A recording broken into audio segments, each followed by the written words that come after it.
Hey, this is Heidi Dawson. If you love all things health and wellness and style of any kind, hang out here with me each week. I'm obsessed with never-ending improvement, and it's all in an effort to help each one of us live a wildly successful lifestyle. Subscribe today so you don't miss a thing.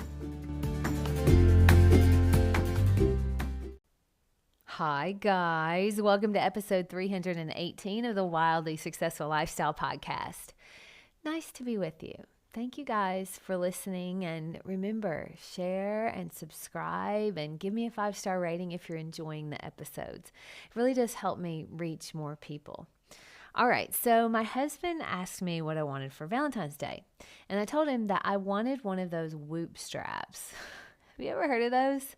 So they monitor your sleep and your strain and your recovery for your workouts, and it's really mostly about your sleep, which I'm super excited about. I mean, I love the fact that you can tell like what your workouts do for your sleep and when you're eating something, how it affects your sleep. So I will keep you updated on how that goes because I just got it, so we'll see.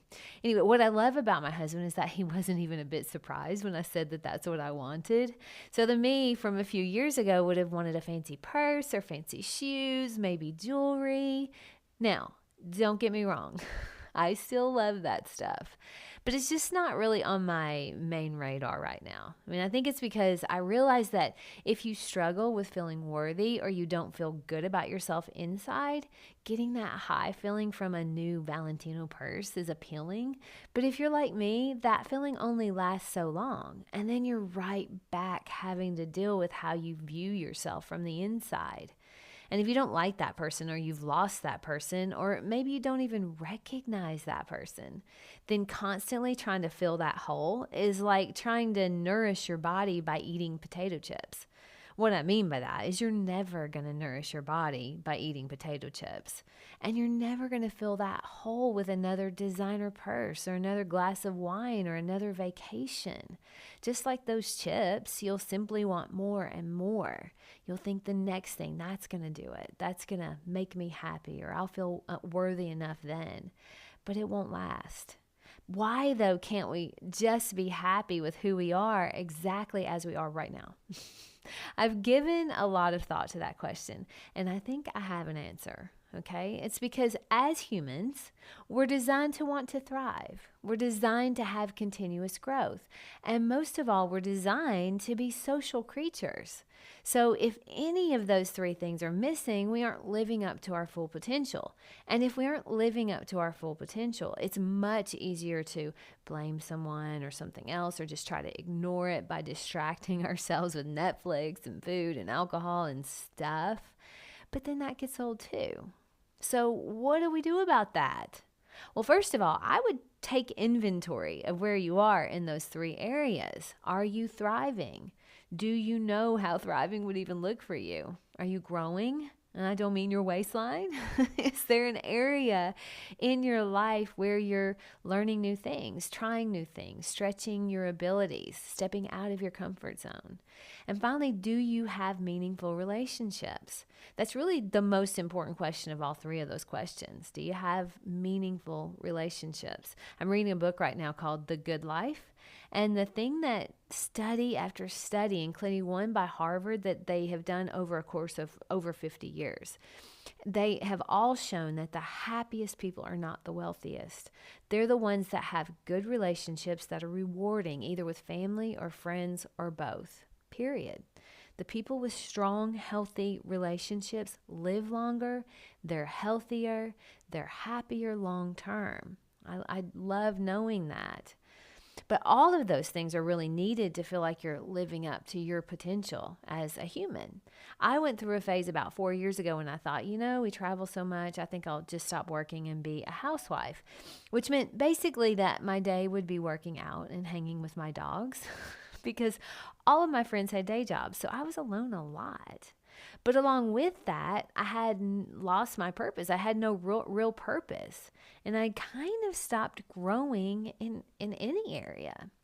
And even though it looked like I had it great from the outside, on the inside, I was not happy.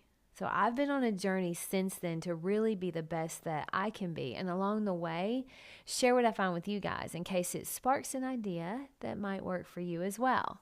Now, I knew I wanted to thrive as I got older. Like, I want to thrive. I don't want to just like die and be unhappy and be miserable and just sit in a chair alone. I don't want to do that. I went to work on improving my health. I turned 50 this year and I'm determined to be healthier at 50 than I was at 30. I'm well on my way already. But because I'm determined to thrive and continuously grow and to have amazing relationships, as a byproduct of doing all of that, I have learned so much. So first is that what we eat, it really affects our moods. And you cannot out-train a bad diet. You just simply can't. Now, I learned that meditation, it isn't going to feel like it's doing anything at all. But when you do it consistently, it shows you that you can decide what you're going to think about. You can control your focus. And why that's so important is that you start to notice those thoughts in your head you hadn't noticed before, and you realized that a lot of our problems are created from those thoughts. And simply fixing those will fix a lot of your problems. Because for me, a lot of my problems were made up in my head. I realized that. And meditation has helped me catch those. So now my brain still wants to make stuff up, but now I catch them and flip them around. That's the power of meditation. I learned that through consistency. I also learned that your peer group is super important. And your family's going to disappoint you, but you're going to disappoint them too. So love them anyway, but set boundaries so that you don't lose who you are in trying to shape yourself into something you're not. So my challenge to you today is to take inventory of where you are. First of all, do you know how thriving would look for you? And if you do, on a scale of 1 to 5, rank where you would be at thriving. 1 being not thriving at all, 5 being I'm totally thriving. Second, write 3 areas where you're continuously and consistently growing. And finally, make a list of the 5 people closest to you that light you up, that you love spending time with. And if you don't like the answer to any of these, what can you do to change it? Maybe you had trouble making a list of 5 people. That's okay. Try to come up with at least one person. And when you do, nurture that relationship like your life depends on it. It literally does. And keep hanging out here. I'm totally dedicated to helping us all live a wildly successful life, 1 episode at a time.